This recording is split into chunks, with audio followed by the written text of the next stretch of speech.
Hey, what's up everybody? BDF 44 coming at you another video. All right, so in the last video, I kind of got off on a tangent. I wanted to start talking about a certain thing and the Lord led me in a different direction to talk about something else. So I think where I want to go with this, just jumping straight into it, is the Nipsey Hussle passing. When we talked about the funeral, when it took place years ago and when it happened, it was a devastating event for everybody who loved Nipsey, everybody in the West Coast, from sea to shining sea, figuratively speaking, was struck by this. Even people who were from rival communities that he was from were stricken by that in a negative way, because he was such a giver of knowledge in regards to business, and a man of substance, a person who worked hard and understood how to maneuver through the system to provide himself a way out of nothing.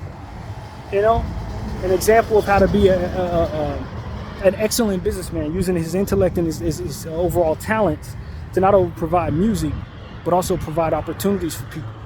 And through his business understandings and through his endeavors, was able to create opportunities for people in his community and beyond. So it was a difficult thing just off the strength of his passing, dealing with the loss of the man. And then when he passed away, how his passing brought people together in this community, how it had a certain parallel to the passing of Christ in a way. And a lot of people spoke on those parallels, including myself, to how the way it brought people together, the fact that he lost his life at 33 years of age, and different parallels that were really uncanny in nature. Some of the spiritual parallels that aligned with that situation made it really, really unique and really, really touching. And lately, years later now, we have conversations about some of the transpirings and things of that nature that are going on. And that's what's been on the internet as of late. His brother, Black Sam, got on Big Boy's platform. Big Boy, famous radio personality from LA, world famous. I grew up on Big Boy, you know what I mean? During the height of Big Boy's radio career, I was listening to him every single morning. My mother and I, for years, listened to Big Boy. And so he's a pillar in our culture and in our community. And I loved seeing him be the one to get that interview. An interview that I'm sure just about anybody and everybody from all walks of life would have wanted. But when he sat down with Big Boy, he was essentially alluding to circumstances without actually speaking on names that led to it being something that he thinks may have been a hit of some sort. Nipsey's murder being a job done rather than a person just acting under their own will, as Eric Holder was convicted to have done. And for me, just in listening to all of the different things that are going back and forth online, I'll tell you, man, there were circumstances about that without getting into too much, I had heard around the way about certain names being more or less expected to have been Nipsey's friend, not really being his friend. And some of the stuff that's being alleged online, I heard around the way in my own life, knowing some people from different communities and stuff like that. So, not to put their names out there in any way, but I had already heard stuff. So now that the internet is getting a whiff of what the concerns about that circumstance ultimately were, I can just say that those concerns have been out in the streets for a while now, since the beginning of this process. And there were things about that situation that night, or that day rather, that always looked a little strange to me.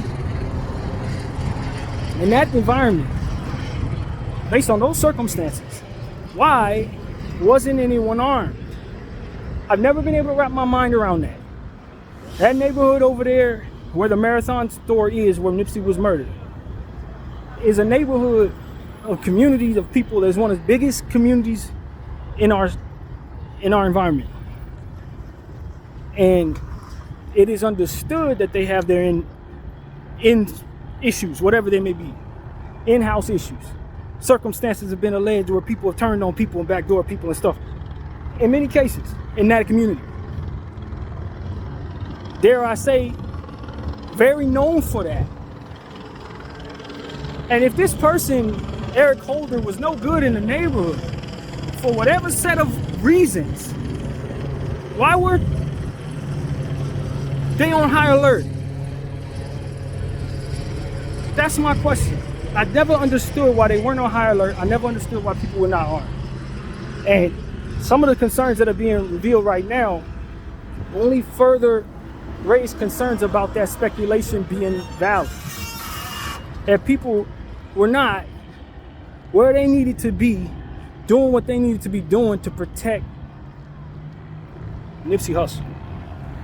And that's my point of view, man. I just, I'm very careful about what I say because I'm out here, you know what I'm saying? I'm in this LA environment, and you're never too far away from anybody as it pertains to everybody knows somebody who knows you in Los Angeles. And LA has such long reach that no matter where you are in the world, everybody knows somebody who can get to you. That's the interesting thing about this city. So the politics out here are so very serious, and the respect of those politics is so serious that as a civilian who's not a part of any of these communities, there's only but so much they're going to accept from me saying, especially online.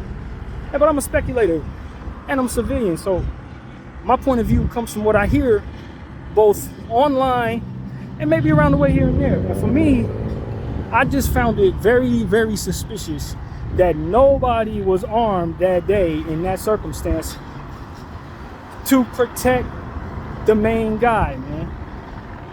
And everybody just so happened to run from the situation. And granted, if somebody starts shooting right now, I'm running. Ain't like I'm gonna stick around. But I'm also not a part of a community, not armed, etc. It's a lot of things that cater to why a person would feel either at an advantage or a disadvantage in that type of situation. And for me, if I'm a part of Nipsey's community, and Nipsey done gave me all this support, whatever he's giving me, and I know what he means to everybody, and he's good everywhere, so he don't really have too many enemies outside of people who know him for whatever reasons and jealousy reasons, what have you. He should have been protected. And it just seemed so very strange to me how everybody conveniently was unarmed in that situation. Conveniently unarmed is what I'll say, and that's what it seemed like to me. Did I just so happen to not have a gun that day at that hour? Maybe there was a reasonable explanation for that, but it shouldn't have been an excuse for the safety of Nipsey Hussle and everybody in that facility at that time. Whatever the excuse was, it shouldn't have been that. That's what I say. That's my thought. And so I don't know, man. When I hear what Black Sam is saying, essentially saying that, he didn't believe that this was just a singular person with a mental health issue going after his brother, but more so somebody who may have been sent on a mission, on a job, or what have you.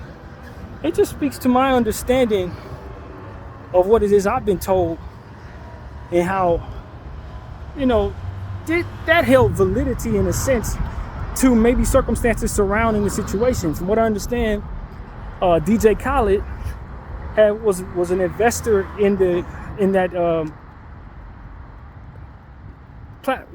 plaza, that area over there where the marathon was, and every business in there. When they initially purchased that, DJ Khaled was one of the secret investors. It ain't so secret, but it's one of those situations. And then I guess the day before, or several days before the murder of Nipsey Hussle, DJ Khaled had come to the neighborhood to do a music video, and more or less there were some people in the community that weren't pleased with that, in their specific neighborhood, that were not pleased with DJ Khaled showing up. And the only reason why the internet is alleging that would be the case is because he initially invested in that plaza, and the plaza ended up turning into what it is.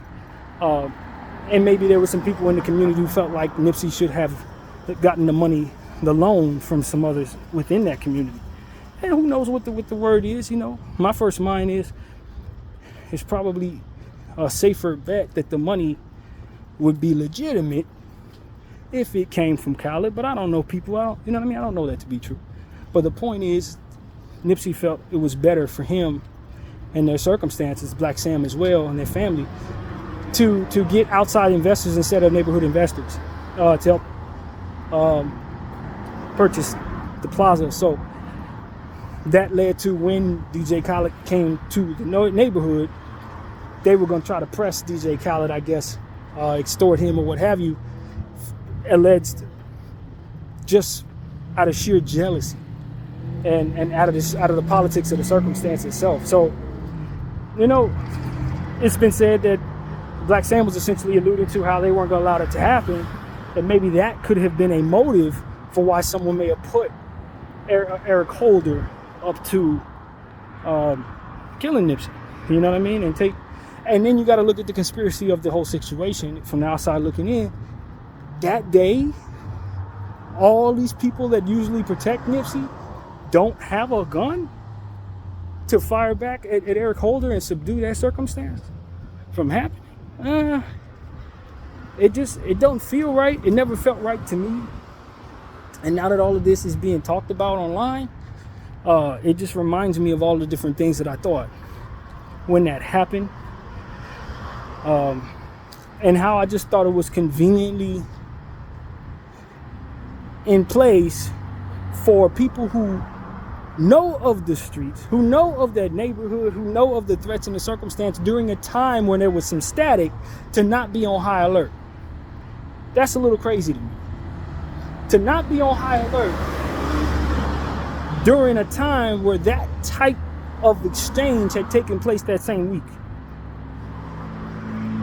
This is not the week to not be on normal protocol. What Black Sam said was normal protocol. They got a person over here with a gun, they got a person over there with a gun at all times when Nipsey's on property. That is protocol. Why is protocol not being followed when the threat level is raised? As a civilian who's been raised in Los Angeles my whole life, that was one of the first things that came to mind for me off rip. No return fire over there? And that's without me even knowing of anything in regards to any conflict of any kind. Everybody ran there? Now, if you told me this happened at the Hollywood Observatory and everybody ran, I'd have been like, for sure. But in that parking lot, guns fired was shot at the most important person in the range. The most important person there was effectively able to have somebody come back and forth 2 or 3 times on foot and fire on him, and ain't nobody had any return fire. There's no security paid to be there. Ain't no cops across the street. What the hell is going on? Is what I had to say then, and it's still what I have to say now. When things come together to be conveniently open for bad things to happen, in my 40 years of life, what I've seen is that usually it takes a multitude of conjunction of a conglomerate or a connection of people to make all that happen.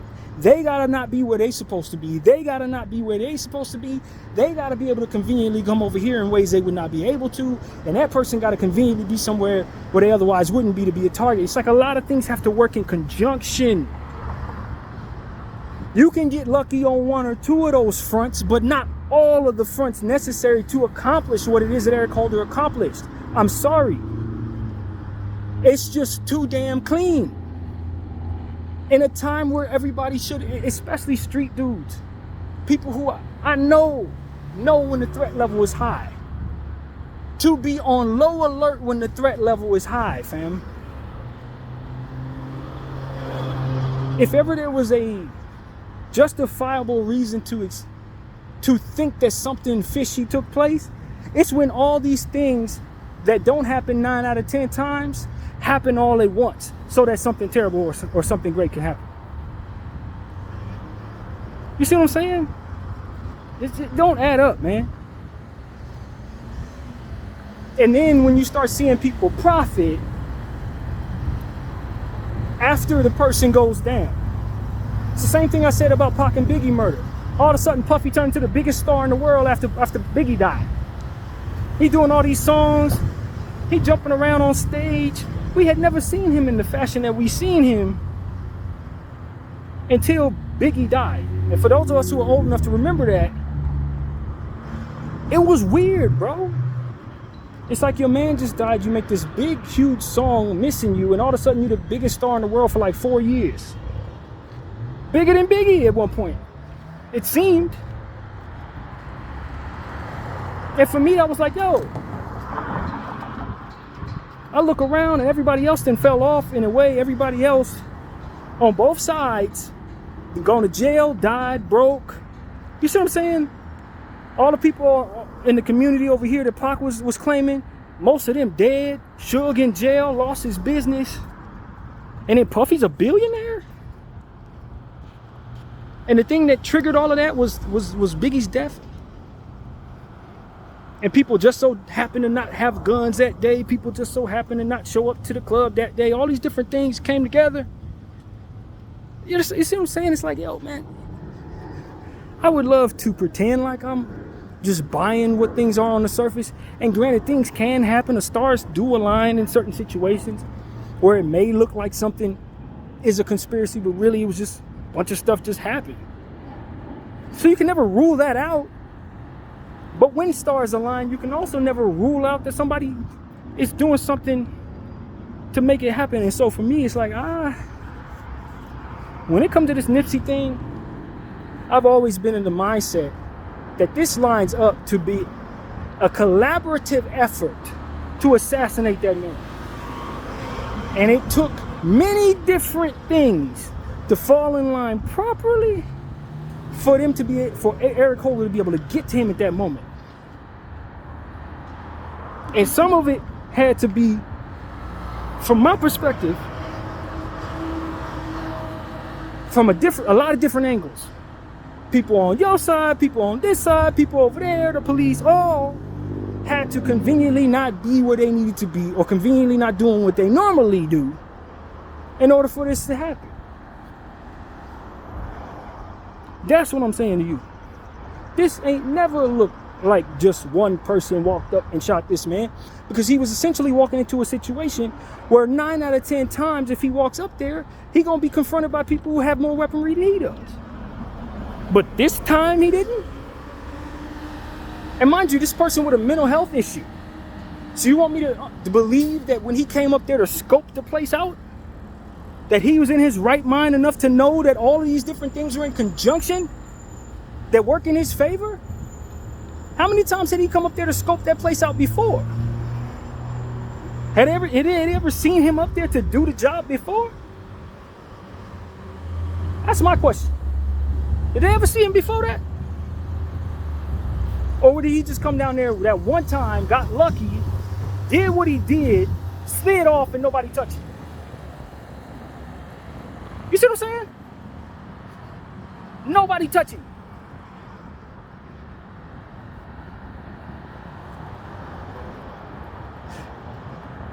To me, if they want me to believe that that was what was going on, you'd have to tell me that he came down there on a Thursday and people were armed and he left. Came back on a Saturday and saw that the place was hot and left. And then finally came back the day he did it.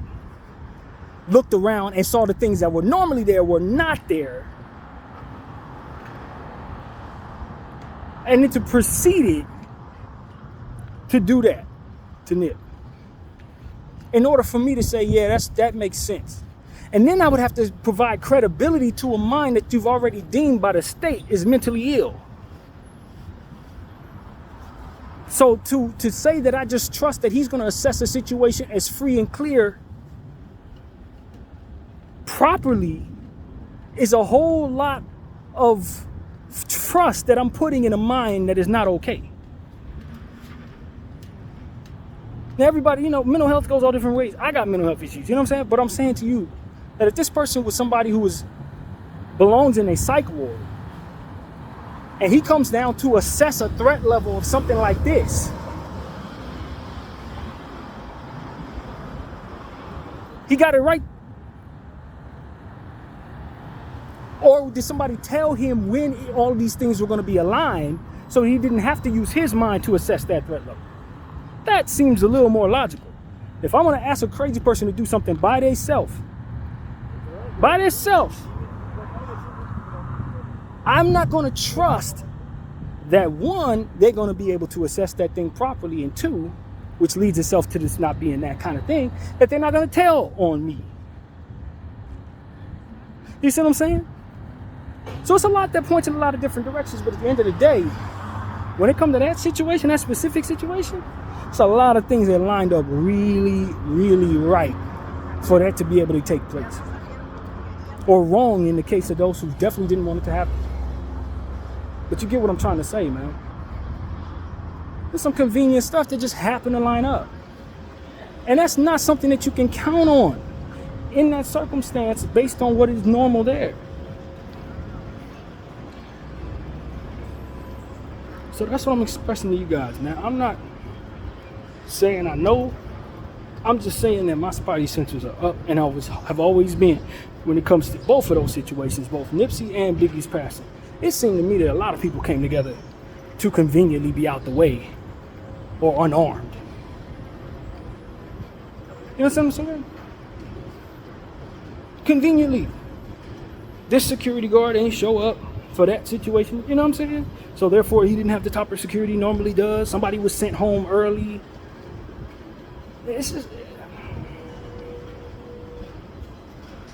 that's what I wanted to express to you guys, man. And paying attention to all of this, it's a lot of people that were right where they needed to be or away from where they needed not be in order for all that to take place. And that is not something that this brain is going to ignore. BDF 44, thank you all for watching. I'm out.